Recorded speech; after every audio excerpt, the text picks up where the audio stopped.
Imagine a stack of dollar bills reaching to the moon and back, not once, not twice, but nearly 4 times. That's how much the national debt of the United States stands at today, a staggering $35 trillion. So, what exactly does that mean? In its simplest form, national debt is the sum of all the money a country owes.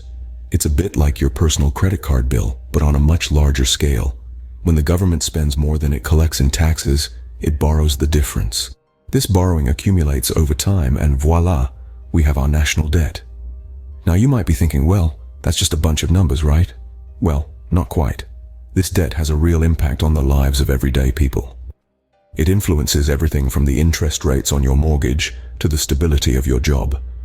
It's a bit like a shadow looming over the economy, constantly reminding us of the financial obligations we have yet to meet. But why does the national debt matter so much? Think of it this way. The more a country borrows, the more it has to pay back with interest. Over time, this can lead to a vicious cycle of borrowing and spending, making it harder and harder to balance the budget. And when a country can't pay its debts, well, that's when things can get really messy. The national debt is not just a number, it's a reflection of our nation's financial health. It's a measure of how responsibly we're managing our resources. And right now, that measure is telling us that we're living well beyond our means. But don't let these numbers scare you into a state of hopelessness. Yes, the national debt is a serious issue, but it's not an unsolvable one. With the right policies and a bit of fiscal discipline, we can turn things around. The question now is, how did we get to this astronomical number? And is it a serious issue for today's presidency? National debt, in simple terms, is the total amount of money that a country's government has borrowed. It's a bit like your personal credit card balance, but on a colossal, countrywide scale. Now, you might be wondering, why does a government need to borrow money? Well, it's similar to why individuals or businesses borrow. Governments use borrowed funds to invest in various sectors, such as infrastructure, education, healthcare, and defense, aiming to stimulate economic growth and improve the living standards of their citizens. But where does this money come from? Governments borrow by issuing securities and bonds, which are essentially IOUs with a promise to pay back the borrowed amount with interest after a certain period. These are bought by various entities like individuals, corporations, and even foreign governments. It's a global marketplace, a giant financial web that connects countries and economies together. Just to give you an idea, as of 2024, the US national debt is over $35 trillion. That's a mind-boggling figure, isn't it? It's like every person in the country owing over $100,000. But before you panic, it's important to understand that national debt is not necessarily a bad thing. In fact, in moderation, it can be beneficial. Think of it as an investment. If the borrowed money is used effectively to spur economic growth, it can lead to increased prosperity in the long run. The government can then use this increased revenue to pay back the debt. However, like all good things, too much national debt can be harmful. It can lead to higher interest rates, inflation, and even economic instability if not managed properly.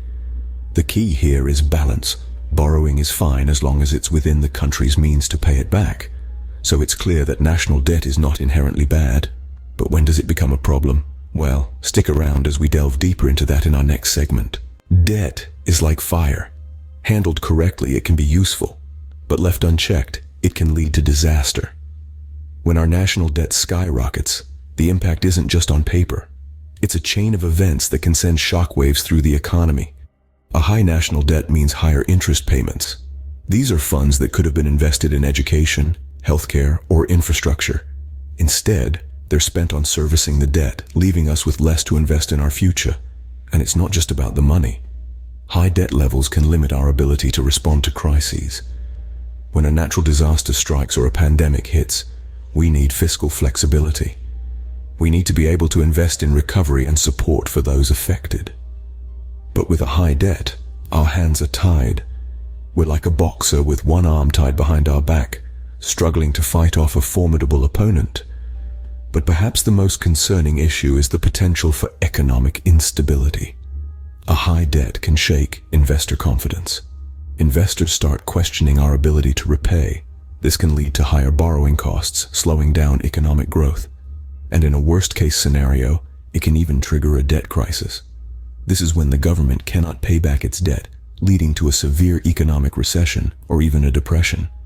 So, what's the tipping point? When does debt go from being a useful tool to a dangerous burden? It's hard to pin down an exact number. Different economists have different views, but most agree when the debt-to-GDP ratio starts going significantly above 100%, it's time to start worrying. And where does the United States stand? Our debt-to-GDP ratio is currently over 120%. That's higher than it's been since World War II. So, with a debt of $35 trillion, is the United States in hot water? It's a question that's on everyone's mind, and one that we'll continue to explore in the next segment. Stay with us. With the national debt being a hot topic in economic and political spheres, it's certainly a weighty issue on the president's shoulders. The sheer size of the $35 trillion debt is not just a number, it's a political challenge, a policy influencer, and a public perception shaper. Let's take a moment to comprehend the political implications of this national debt. It's a double-edged sword. On one hand, it's a tool for opposition parties to criticize the government, pointing to the ballooning debt as a sign of fiscal irresponsibility. It can become a significant talking point during election campaigns, with promises of debt reduction and fiscal discipline often becoming buzzwords. On the other hand, it's a hurdle for the incumbent administration. With such a staggering debt, the government's freedom to invest in public services, infrastructure, or innovation is greatly limited. Essentially, the debt can dictate policy decisions, forcing the government to prioritize debt servicing and reduction over other, perhaps more pressing issues. Moreover, the national debt can significantly affect the public's perception of the government. When citizens see a colossal debt figure, they may question the government's competency in managing the nation's finances. This can lead to a decrease in public trust and approval ratings, making it harder for the administration to push through its agenda. However, it's worth noting that the public's understanding of the national debt is often oversimplified. Many people see debt as inherently bad, similar to personal debt. Yet national debt isn't quite the same. It has its uses, and isn't necessarily a sign of poor economic management. But explaining this to the public is another challenge in itself for any administration. In conclusion, the national debt is a complex issue that intertwines economics and politics. It influences policy decisions, sways public opinion, and becomes a battleground for political discourse. The national debt, then, is not just an economic issue, but a political one too. So, is there a way out of this $35 trillion hole? As daunting as this question may sound, there are indeed several potential solutions to reduce the national debt. Let's begin with the most straightforward approach: cutting spending. The government could reduce its expenditures in various areas, such as defense, healthcare, and social security. However, this approach is often politically challenging, as it may lead to public dissatisfaction. For example, cutting healthcare spending could lead to less accessibility to medical services for many citizens. Another possible solution is increasing taxes. By doing so, the government could generate more revenue to pay off its debt. This could be achieved by raising income taxes or introducing new taxes. However, higher taxes could discourage investment and economic activity, potentially slowing down economic growth. The third solution involves stimulating economic growth. A growing economy can generate additional tax revenues without the need to increase tax rates. This could be achieved through various means, such as investing in infrastructure, education, or research and development. However, this approach requires upfront investment, which could temporarily increase the national debt. Another potential approach is debt restructuring. This involves renegotiating the terms of the debt with the creditors to reduce the burden of the debt. This could involve extending the maturity of the debt, reducing the interest rate, or even writing off a portion of the debt. However, this could potentially damage the country's credit rating, making it more expensive to borrow in the future.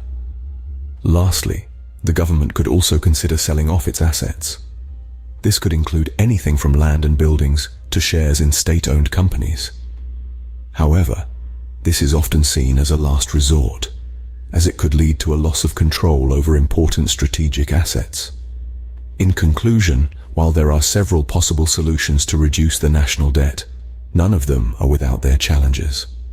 Depending on the chosen solution, it could lead to public dissatisfaction, slow economic growth, increase the national debt temporarily, damage the country's credit rating, or lead to a loss of control over strategic assets.